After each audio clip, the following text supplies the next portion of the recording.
And this show has forever changed my life. It is the greatest experience I have ever had, beyond my wildest imagination. So Twitch, one last time, dance with me. For nearly 2 decades, Ellen DeGeneres reigned supreme. Her talk show wasn't just popular, it was the #1 daytime show in the world, drawing millions daily. She hosted the Oscars, delivered viral monologues, danced through the aisles, and built a brand around 2 simple words: be kind. Beloved by fans, showered with awards. It is my pleasure and honor to present the award once again this year for Favorite Talk Show Host and the Favorite Humanitarian Award to my friend, Ellen DeGeneres. And even honored with the Presidential Medal of Freedom, Ellen seemed untouchable. Ellen counters what too often divides us with the countless things that bind us together, inspires us to be better. One joke, one dance at a time. Ellen DeGeneres. But that image didn't last. Her downfall began when Dakota Johnson fact-checked her on live TV, exposing cracks in the facade. Then came the viral tweet. Thousands of replies sharing horror stories, including a waitress who nearly lost her job because Ellen complained about chipped nail polish. I remember just being like, really? Chris Farris says it happened when Ellen and Portia de Rossi had Sunday brunch at the high-end vegan restaurant in West Hollywood where she was waiting tables. But a week later, Farris says her boss got an email from the talk show queen. They were like, we have to talk to you. She emailed the owner of the restaurant and complained about your chipped nail polish. What? And I was like, Soon, BuzzFeed exposés confirmed a toxic workplace, celebrities backed the rumors, and ratings collapsed by millions. Her apologies felt hollow. I called her out. I was like, Ellen's not that nice. This was after you went on the show? After I went on the show. So when Ellen says she's not aware of this environment, you don't think that rings true? It's a lie. And Ellen's show, people were scared, real scared. Her Netflix special was torn apart, and the empire she built crumbled. Once America's queen of kindness, Ellen is now secluded in the UK, her legacy reduced to a cautionary tale of cruelty exposed. This is the full story of how the Be Kind empire crumbled, and why Ellen DeGeneres may never recover. But was Ellen always fake, or did fame slowly corrupt her? Ellen wasn't always a household name. She began as a sharp-witted stand-up comedian in the 1980s, with deadpan humor that made her a late-night favorite. Her sitcom in the 90s broke barriers when she became the first openly gay lead character on network television. After surviving years of career exile, she bounced back in the 2000s with Finding Nemo and then The Ellen DeGeneres Show. With her mantra, Be Kind, she built a brand of feel-good TV, pulling pranks on guests, giving away cars, and presenting herself as the sugar-coated Oprah. But behind the curtain, unease was growing. Writers complained about cold treatment, guests left interviews humiliated. A running question lingered. Was Ellen's kindness just for the cameras? And one interview was about to answer that question. That question was finally answered in 2019, when actress Dakota Johnson shattered Ellen's polished image on live TV. During what should have been a playful exchange, Ellen joked that she hadn't been invited to Dakota's birthday. With a calm smile, Dakota shot back, "Actually, that's not the truth, Ellen." In that instant, the unshakable host, famous for always being in control, was left speechless. The clip spread like wildfire. And how was the party? I wasn't invited. Actually, no, that's not the truth, Ellen. You were invited. Last time I was on the show, last year, you gave me a bunch of about not inviting you, but I didn't even know you wanted to be invited. Well, who doesn't want to be invited to a party? Well, I didn't even know you liked me. Of course I like you. You knew I liked you. Flooding social media with memes and side-eyes. For millions of viewers, it wasn't just an awkward moment, it was the mask slipping. But that's not all. The real knockout punch didn't come from television. It came from Twitter. In March 2020, comedian Kevin T. Porter tweeted, "Right now, we all need a little kindness, like Ellen always says. She's also notoriously one of the meanest people alive. Share your stories." What followed was an avalanche. Thousands of replies poured in. Waitresses nearly fired over chipped nail polish. Employees ordered never to look Ellen in the eye. Staff humiliated for speaking. even claims of firings over simple greetings in an elevator. What had once been whispers of arrogance exploded into a bonfire of receipts. And soon, journalists started digging deeper. Toxic, phony, hypocrite, liar. That's what she is. Hedda Muscat was with Ellen from the beginning in 2003 when the talk show was launched. We were told from the very beginning, don't talk to Ellen, don't do this, you can't, go into her office. It was very nerve-wracking, very stressful. We all walked on eggshells all the time. Then came the bombshell expose. BuzzFeed released a scathing report where former employees described Ellen's show as toxic. Racism, intimidation, firings after medical leave, and producers yelling while Ellen laughed it off. One ex-producer, Hedda Muscat, said they were warned on day one.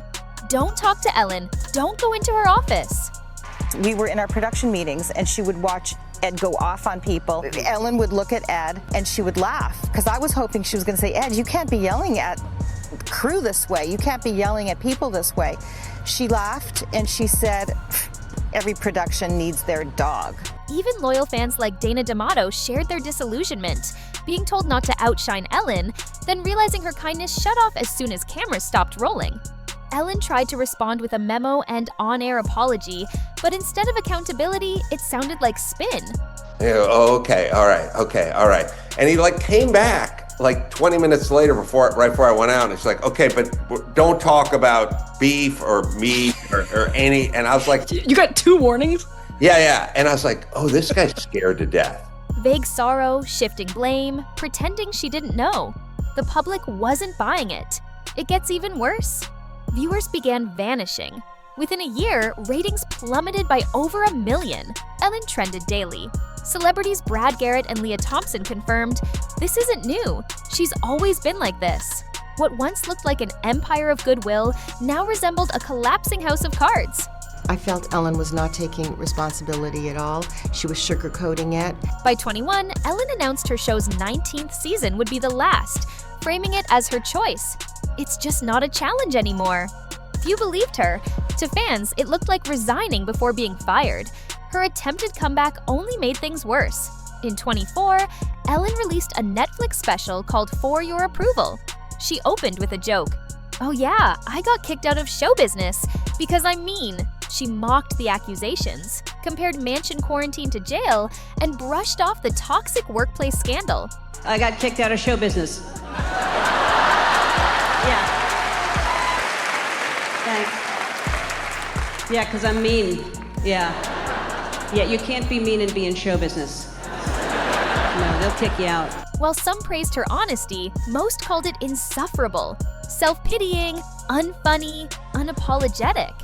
Headlines branded it a desperate attempt to rewrite history. Things take an unexpected turn. She's got a Netflix special. That's the right response. Yeah. She's got a Netflix special. And here's the capper. On the promo, she plays the victim. And she says, poor me.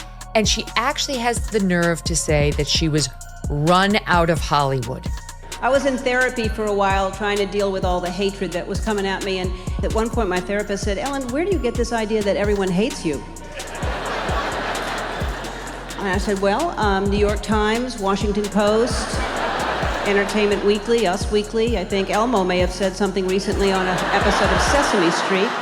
By then, the damage was permanent. Her digital platform fizzled, her guerrilla documentary went unnoticed, and her daytime empire was reduced to tabloid trivia.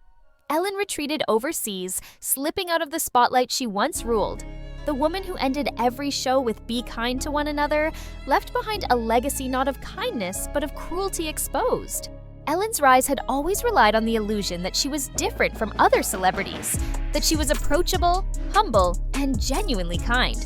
But once the illusion cracked, fans began re-examining her entire career. Old clips resurfaced showing her mocking guests, embarrassing young stars, and making jokes that no longer seemed harmless. It's beautiful, but look at his hair. When are you going to cut that hair? Do you have a problem with that? No, I don't have a problem. That is some long hair. One viral montage showed her pressuring Mariah Carey about pregnancy rumors, while another captured her humiliating audience members over staged rules. And here's where it gets wild. The infamous gift shop incident became a glaring example. Ellen set up a fake store, telling her audience to take just one item. When a woman took more, Ellen singled her out, put her on camera, and forced her to sit in an Ellen jail. At the time, audiences laughed. Looking back, critics saw cruelty. Every resurfaced clip reinforced a new truth. Ellen wasn't having a bad year. This was a long-standing pattern. The storm grew worse when Ellen's friendships came under fire. Her cozy relationship with former President George W. Bush stunned many LGBTQ+ fans who saw it as betrayal. Ellen defended herself, saying, "We can be friends with people who don't share our beliefs." Instead of diffusing criticism, it poured gasoline on the fire. To many, it was proof she preached kindness while excusing harm. The reason this happened will shock you. The internet had fully turned. Comments under every clip branded her fake, phony, and hypocrite. Memes spread like wildfire. "The Be Kind lady is the meanest in Hollywood" became the running punchline. Even celebrity allies stayed silent, unwilling to attach themselves to her name. And as BuzzFeed and the New York Times piled on more stories, Ellen lost control of her own narrative. For the first time in decades, she wasn't writing the jokes. She was the joke. The collapse of her empire was brutal. By 20, The Ellen Show had lost nearly half its audience, over 1 million viewers gone. Advertisers pulled away, Warner Brothers launched investigations, and the brand sank like a stone. Ellen's attempts at recovery fell flat. Her staff memo read like corporate damage control, and her on-air apology was mocked. Joking about being a work in progress only convinced critics she wasn't taking it seriously. And listen to this. Celebrities who'd once stayed silent finally spoke up. Ellen is like an old, But it's a rough one now. it's a rough one now because she was running Abu Ghraib in the back of her show. That's a rough one. She's out there dancing with Kristen Bell, and in the back, there's people that are getting up on the rack like this. It's so weird when you see, like, a lot of people saying that someone who seems so nice is not nice at all. She doesn't seem nice, but that's people have a very poor judge of character. She doesn't seem nice. It seems forced. Brad Garrett tweeted bluntly that Ellen's toxic reputation had been Hollywood's worst-kept secret. Leah Thompson confirmed, "True for everyone." The downfall was no longer just gossip, it was consensus. Ellen announced her show was ending in 2021, insisting it was her decision. Few bought it. The final season limped to its end, not with celebration, but exhaustion. It didn't have to go down this way. She could have been brilliantly talented in front of the camera and carried that backstage, and she didn't. Every Friday we were shaking, who's going to get fired this Friday? Welcome to our very last show. I walked out here 19 years ago and I said that this is the start of a relationship. And today is not the end of a relationship. It's more of a little break. It's you can see other talk shows now. After that flop, Ellen pivoted again. She tried launching a digital lifestyle brand and a documentary called Saving the Gorillas. But without her daytime machine behind her, nothing caught fire. The brand fizzled, the documentary went unnoticed, and silence surrounded her projects. What came next surprised everyone. Even her loyal fan base started vanishing. Once celebrated as a symbol of positivity, Ellen was now dismissed as another hypocritical star who couldn't live up to her message. Former staffers resurfaced, slamming her hollow apologies. Toxic, phony, hypocrite, liar. That's what she is. Hedda Muscat was with Ellen from the beginning in 2003 when the talk show was launched. We were told from the very beginning, don't talk to Ellen, don't do this, you can't, go into her office. It was very nerve-wracking, very stressful. We all walked on eggshells all the time. I felt Ellen was not taking responsibility at all. She was sugarcoating it. Each attempt at reinvention made her look more untouchable, more calculated, and less sincere. By late 2024, Ellen quietly relocated overseas, her once dominant empire reduced to ashes.